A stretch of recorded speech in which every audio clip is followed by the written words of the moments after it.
Generative AI is really cool and it's really fun and it's this bright, shiny new toy that everybody has.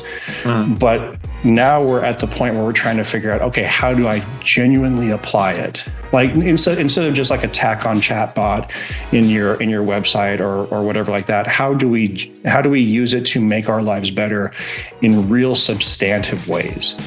Hello and welcome to the Pybites podcast, where we talk about Python, career, and mindset. We're your hosts. I'm Julian Sequeira. And I am Bob Beldebos. If you're looking to improve your Python, your career, and learn the mindset for success, this is the podcast for you. Let's get started. Welcome back, everybody, to the Pybites podcast. This is Bob Beldebos. I'm here with Chris Williams again. Chris, how are you doing? Hey, everybody. I'm doing good. Thanks. Welcome back. Chris was with us on episode 147, and I think there we spoke about cloud therapist. As you went back to the old episode to see which one I was? I just awesome. looked at the title. Yeah.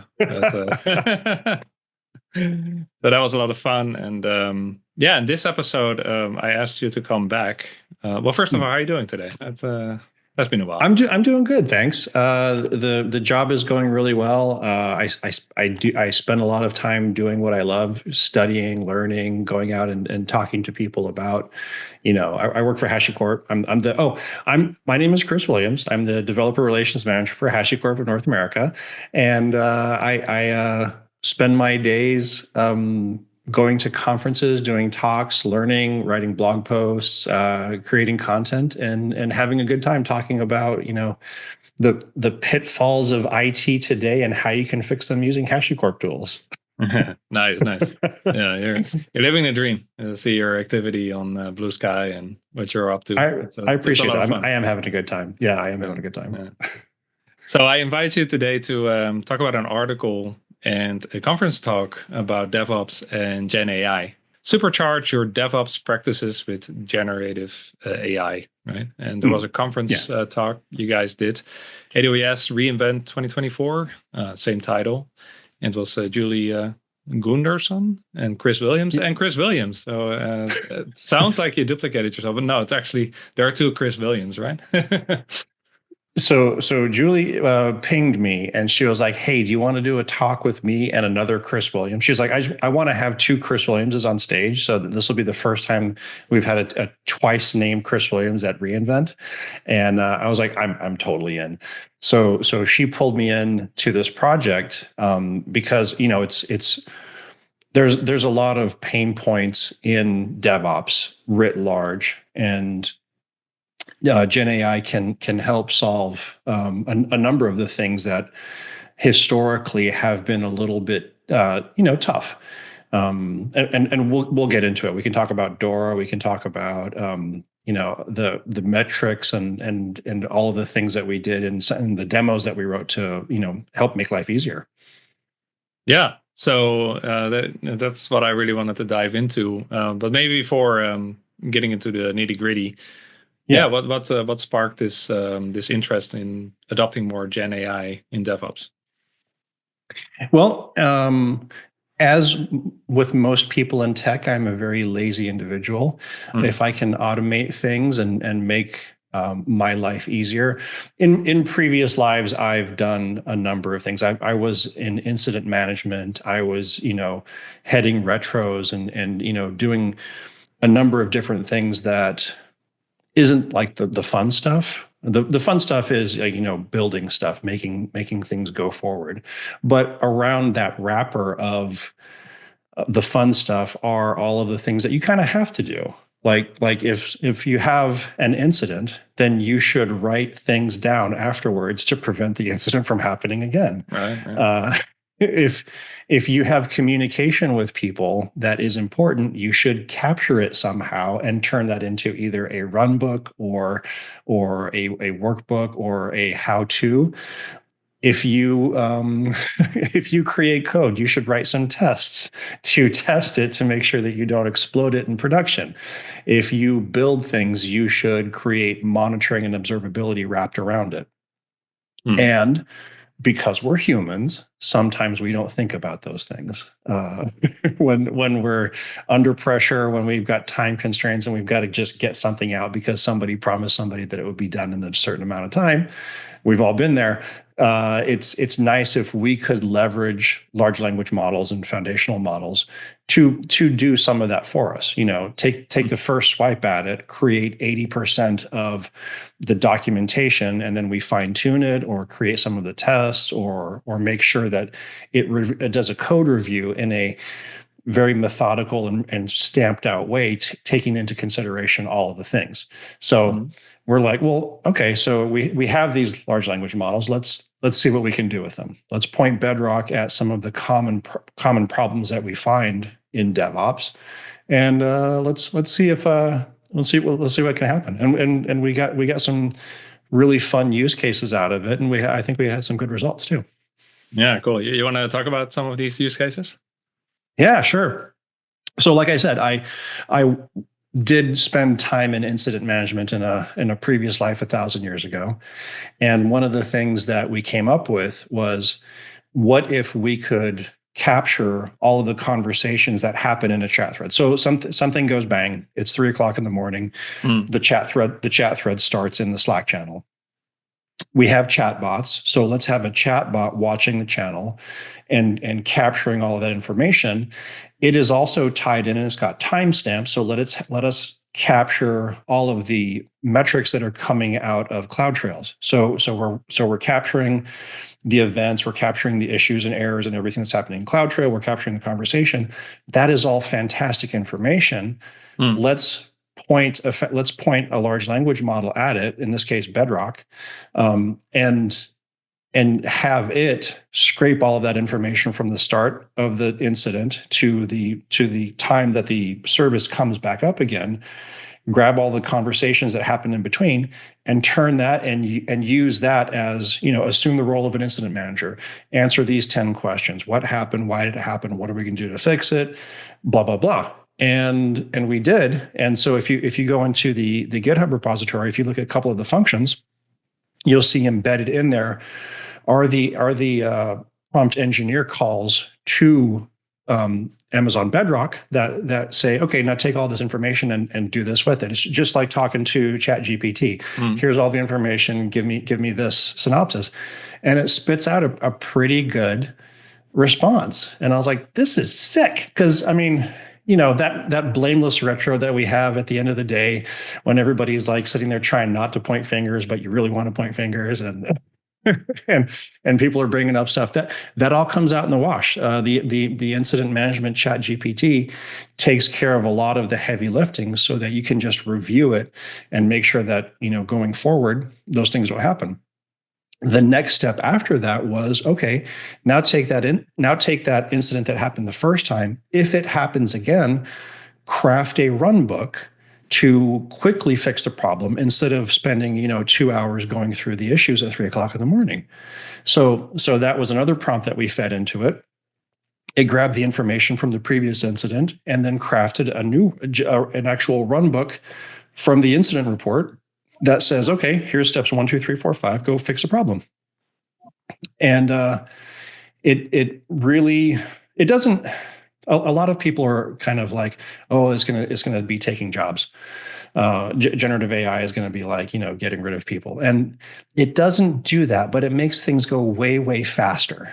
Cool. So so you're saying run books. So apart from Gen AI already working on the first instance, you're also building up a continuous process that make it continuously better, right? By reinforced learning almost, right? So what are some of the long-term, if you can already tell, learning and improvements?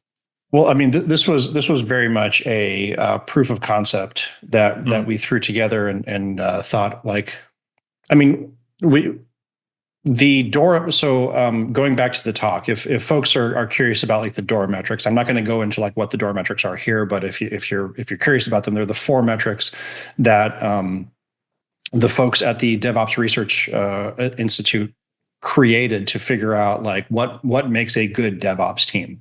And so we used those 4 metrics for the lens of the pain points that we wanted to fix with our proof of concepts. And so that made it really easy for us to like, okay, well, how do we shorten time to lead times and code reviews, and when things go bump in the night, and how to shorten the life cycle from getting something from first commit to production. All of those things were the things that we wanted to figure out. Okay, well, if I had infinite money and infinite coding skill, how could I leverage generative AI to help shorten these life cycles? And that was where we came at the demos from that perspective. And it was really interesting to see the response from the folks in the audience. It was a very well received talk. The last time that we checked it, I think it was like number 5 out of all of the. So there was like 900 talks at reInvent, and after everything was published on YouTube, we were watching the views and everything like that. And I think we were like at number 5 for a little while. It was doing really, really well. That's amazing.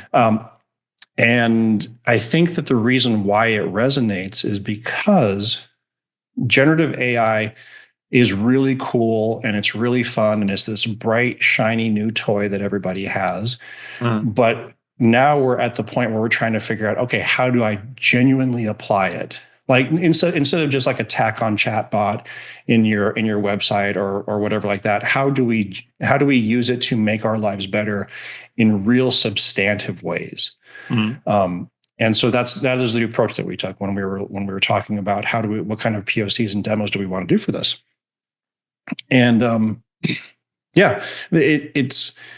wanted a lot of the folks that were in the audience, they were like, okay, well, can you please share the code with us? Can you please show us how to deploy it and do it in our environments?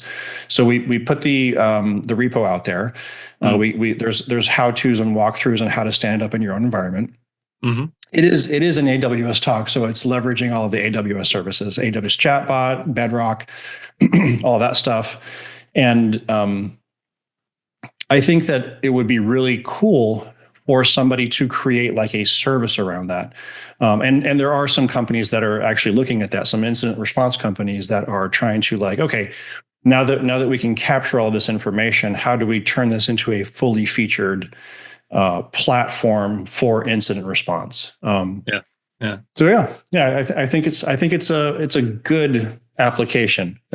People interested, go check out that repo, right? And see what you can do with it and build around it, because it's just amazing how much opportunity there now is with these models. But yeah, one thing is to be able to use ChatGPT and do your prompt engineering and get better at that. The other thing is to work with their APIs and in this case, AWS infrastructure, and to really piece together an end-to-end solution, right? That is way more involved. Exactly. In the talk, you show like diagrams, and there's lambdas, and there buckets, of course, and the bedrock, and it's a pretty complex infrastructure, right? So, and the other thing I'm curious about, like how do you validate, right? Because usually AI tools, the scenarios you're describing seems very clear cut, where you can really provide a strong prompt with a lot of detail. Hence, the output from AI is pretty reliable. But I guess they can have it wrong, right? So how do you manage fault tolerance and checks and balances with that? And that's a really good point. I mean, AIs can hallucinate. If you look at some of the prompts that we have inside of the lambdas and the calls in the code, you'll see the places where we've said, don't make things up. If you don't know the answer to this, don't say it. There were some announcements for some new guardrail type services coming out of reInvent 2 that would have been really nice to have been able to leverage in the demo itself on how not to hallucinate and how to be careful with information and everything. But we didn't use those just for the POC. In a production environment, you're going to have to be very careful with the type of model that you're going to use, the type of information that you want it to be looking at and ingesting. If you have like, corporate secrets that you want to be careful of, then perhaps you want to have your own on-prem large language model that is doing the ingestion and regurgitation of information for you, and not rely on a CSP's giant public model, and not know where the data might wind up someday. Yeah. So there's a lot of questions around that need to be answered when you're figuring out how to deploy this in a production environment. Yeah, the data privacy, that's definitely a concern. Very much so. Yeah, cool. What excites you the most about the future of Gen AI and DevOps? Well, actually, you're seeing.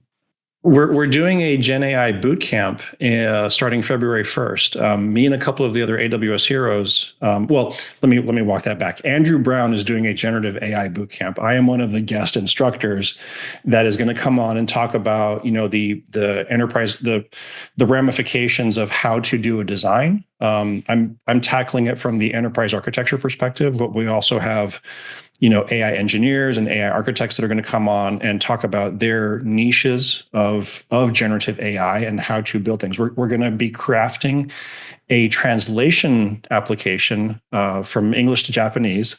I am in the process of learning Japanese right now, so this is perfectly in tune for me.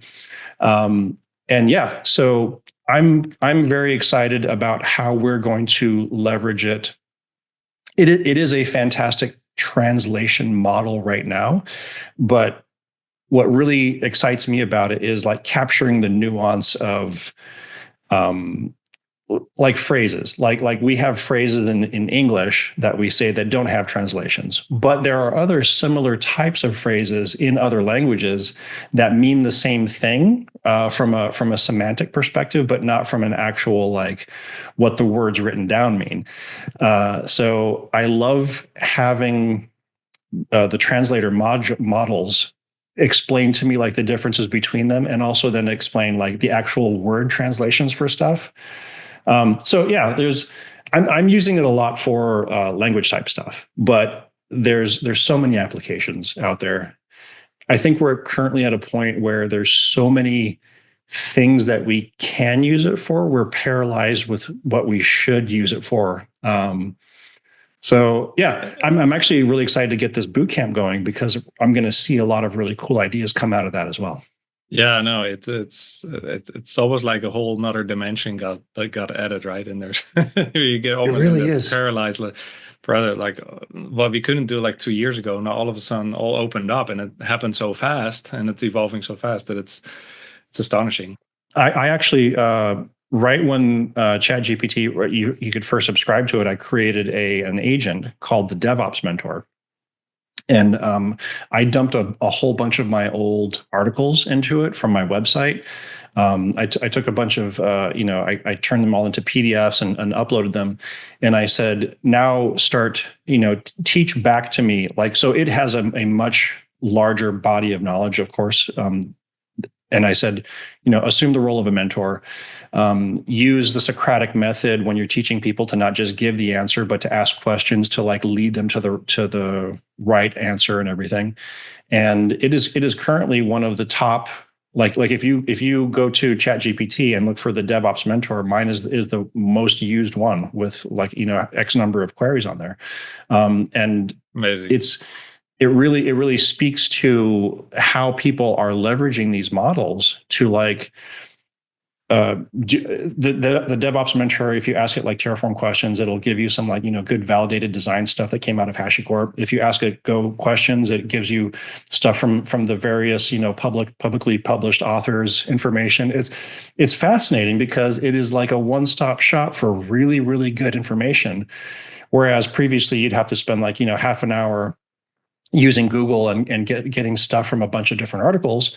You can now coalesce that down into very, very good prompts and get amazing ansers. So it's exciting. So fast. So yeah, exactly. You would Google around, you had to do a lot of vetting, and of course now you have to still vet the answers that the AI gives you back, right? But it feels so much more targeted, and therefore so much faster. So and that's an important part. I mean, people always, cut and paste from Stack Overflow, and they're now kind of doing the exact same thing with agents. You still shouldn't do that. You still need to make sure that the answers that it is giving you are legit, because you will get bad answers, even if you say. I mean, just the other day, I was playing with Copilot, and I said, "Hey, I want to create this application to do this thing," and it gave me the file structure. It created all the systems and everything. But if you actually like tried to Terraform apply that into an environment, it would cost you thousands of dollars a second, because it picked really, really expensive instances and services. So buyer beware. You still have to be careful. Yeah. Yeah. You definitely have to know what you're doing. Yep. And you gotta just, use those tools without pre-knowledge. That can go pretty bad. So yeah, no, AI is big, and you're full into it. Do you have a couple of quick tips for people that are newer to it and want to, either improve their prompting skills, but maybe more relevant in this context is build their own AI apps? What is your advice for them to get up to speed? Check out the Gen AI bootcamp that is starting February 1st. Yeah. Actually, there's a really good free code camp 22-hour primer course that Andrew Brown put out that has some good information in there on, like, how to get your feet wet. There is really good free articles on AWS.com, on the AWS tutorial site, to get going with that as well. I mean, there's so much information out there. I mean, if you go on LinkedIn and you do a search for AI tutorials or learn AI, you'll get a lot of really good responses to tons of articles. Dev.to has really good sections in there. I mean, there's an embarrassment of riches out there when it comes to learning, honestly. Yeah. Awesome. Well, thanks for sharing all this insight. Super interesting, and definitely something people should start looking into, right? Like, this is really where the industry is going. And it's always that saying, right? AI won't replace you anytime soon, but the engineer that does might, right? So plus there's a lot of fun and there's a lot of potential. So yeah, we covered a lot. I would recommend people to go watch the talk and read the article. Super interesting. Thank you. Anything you want to add on the whole AI discussion? Embrace it, enjoy it, have fun with it. It's not going to go away anytime soon. That's very obvious now. So it's not something that is to be feared. I would say this is something that can be a very powerful tool in your tool belt, and it's it is what it is. Yeah, you said like there were a lot of people interested in the code and stuff, but did you also notice a bit of fear, like wow, this is going very fast now, and maybe my DevOps job might be automated? Did you notice that when you presented these ideas? I think that is a constant underlying tone. I mean, there is fear mongering out there. There's people like, hey, AI is coming for my job, and I can't answer that. I don't know what's going to happen 2 years from now, how much better these models are going to get, and what kinds of things are going to happen. But I think that if you are always learning and always staying on top of things, I think that you can ride the crest of this and stay up to speed. The old analogy is, if you're the last horse and buggy cart creator in a world full of Fords, Ford Model Ts, then you're going to get left behind. So start learning how to make Ford Model Ts. So, I mean, I don't know. It is an uncertain time right now. So just keep learning and keep, trying to better yourself.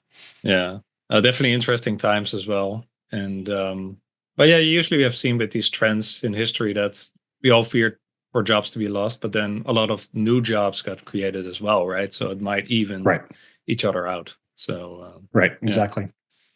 Cool. But it's also a logical trend with programming, right? They will always find new ways to automate more. So it's also kind of what's expected from what developers typically will do, right? Like to build bigger systems. So I actually found a meme on the Programmer Humor subreddit, and it was a black and white photo of a lady holding a punch card, and underneath it was like, the compilers are coming for my job, and I was like, you know what, we've been dealing with this fear for a long time. Yeah, that's awesome. We'll link that as well. Cool. So we always wrap up with the books. What are you reading at the moment? Oh boy. Okay, so I am currently reading Samantha Coyle's Go programming book, Mark Tinderholt's Mastering Terraform book, and that's it for right now. I've got a couple of other ones that I'm dabbling in, but nothing that I'm like really diving into. So Samantha Coyle Go, Mark Tinderholt Terraform. Yeah, awesome. Packed one, right? I guess. Yes, Pike Publishing. Yeah, they're both packed, I think. Yeah. Cool. Yeah, I'm all over the place. Still reading that Python concurrency book about async IO. And I picked up a couple of packed books because there was a promo, so you could get books for $5. And definitely picked more ML and Gen AI. There's one Generative AI in marketing, and there's another one, Gen AI in finance. So I'm definitely on your wavelength. Like, let's read up more what Gen AI is going to do in these disciplines, right? To get ideas. Oh, Gen AI in marketing and finance. Are you gonna put the links for those too? Because I'd be interested in those. Yeah, different books. Okay. But working with somebody in PDM who works in finance, so I just found it interesting to see what Gen AI could mean for his industry. And I'm officially, or in a previous life, I studied finance, right? So it could be interesting to watch back, or see what could happen there. And then marketing is just what we always have to do, right? As a business owner. So if we can automate anything there or streamline it, then kind of the same passion you have for DevOps, that will be really good. So yeah, drop those links. I'd be curious to read those as well. That sounds interesting. Yeah, cool. I will do. Cool. Yeah. Well, it was a pleasure catching up. Any final shout out or words, things you want to share? I would be remiss in not saying thank you to Julie Gunderson and the other Chris Williams for helping make this happen and dragging me onto stage at reInvent. It was a huge honor, and I appreciate them thinking of me to do that. We had an absolute blast doing it. It was I think 400 people in the audience. There's a really fun picture of us like doing a selfie with the audience. It was like the first talk of the first morning of the Monday of reInvent. So we had crazy attendance, and I was very, very nervous going into it. Yeah. I think you can see the selfie moment that's at the start of that talk. It's on YouTube again. So yeah, check it out. It's a great talk, and I'm glad I spotted your post on Blue Sky. Is that also where people should follow you mainly, on Blue Sky? Is that where you're active? Yeah. If you go to Blue Sky, I am mistwire.com over there, or if you just Google Mistwire, I'm like the first 3 pages of hits. I'm all the things in there too. Yeah, you own that. Yeah, easy to find you. Yeah. Yep, it is. Well, always a pleasure to catch up. Thanks for hopping on and sharing. And people reach out to Chris if you have any questions, feedback, want to talk about DevOps and Gen AI. You're also in the Pybites community, so people can, right? Yeah, I am. Yeah. They can talk to me there too. Hit up Chris there. And thanks again. And we'll talk soon again. Awesome. Cheers, Bob. Cheers. Hey everyone, thanks for tuning into the Pybites podcast. I really hope you enjoyed it. A quick message from me and Bob before you go. To get the most out of your experience with Pybites, including learning more Python, engaging with other developers, learning about our guests, discussing these podcast episodes, and much, much more, please join our community at pybites.circle.so. The link is on the screen if you're watching this on YouTube, and it's in the show notes for everyone else. When you join, make sure you introduce yourself, engage with myself and Bob, and the many other developers in the community. It's one of the greatest things you can do to expand your knowledge and reach and network as a Python developer. We'll see you in the next episode, and we will see you in the community.